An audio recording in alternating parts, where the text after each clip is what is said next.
సీతారామాభ్యాం నమః. శ్రీ గురుభ్యో నమః. శ్రీమద్ వాల్మీకి రామాయణము అయోధ్యాకాండము 101వ సర్గము.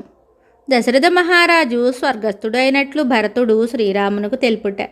అయోధ్యకు వచ్చి రాజ్యాధికారమును చేపట్టుము అని అతడు తన అన్నను అభ్యర్థించుట. శ్రీరాముడు పలికిన మాటలను విని భరతుడు ఇలా చెప్తున్నాడు. అన్నా, నిన్ను సేవించుటయే నాకు పరమధర్మము. దానికి దూరమైనప్పుడు నాకు ఇతర రాజధర్మములతో పనేమిటి? ఓ నరోత్తమ రాజా, కుమారులలో పెద్దవాడు ఉండగా కనిష్ఠుడు రాజు కాజాలడు.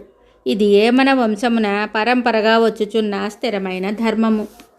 ఓ రఘునందన, జ్యేష్ఠపుత్రుడవైనట్టి నీవు సర్వసంపదలతో వెలసిల్లుచున్న అయోధ్యకు నాతో కూడా రమ్ము. మన వంశ ప్రతిష్టకై కోసల రాజ్యమునకు పట్టాభిషిక్తుడవు కమ్ము. సామాన్య జనులు రాజును మానవమాతృనిగా భావిస్తారు, కానీ ధర్మార్థ విషయములలో మానవాతీతమైన ఆచరణ గల ప్రభువు నా దృష్టిలో ప్రత్యక్ష దైవమే. మన తండ్రి దశరథ మహారాజు అశ్వమేధాది యజ్ఞములను ఆచరించినవాడు, సత్పురుషుల గౌరవాదరములను పొందినవాడు, పూజ్యుడు. అట్టి ప్రభువు నేను కేకయ రాజ్యమున నా మాతామహుని ఇంటనుండగా నీవు అరణ్యములకు చేరిన తరువాత స్వర్గస్థుడయ్యను.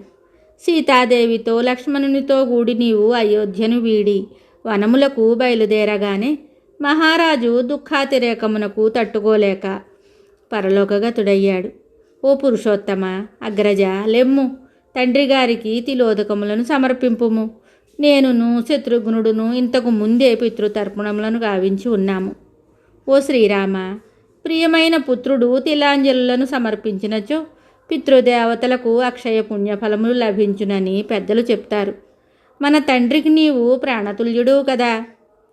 మన తండ్రి నీ ఎడబాటు కారణంగా నిన్ను గురించి శోకసంతప్తుడయ్యాడు. నిన్ను చూడవలనను తపనతో ఆయన తన బుద్ధిని నీ నుండి మరల్పలేక దుఃఖముతో విలవిల్లాడుచు నిన్నే స్మరించుచు అస్తమించాడు. వాల్మీకి మహర్షి విరచితమై ఆదికావ్యమైన శ్రీమద్ రామాయణమునందలి అయోధ్యాకాండమునందు 101వ సర్గము సంపూర్ణం. శుభం.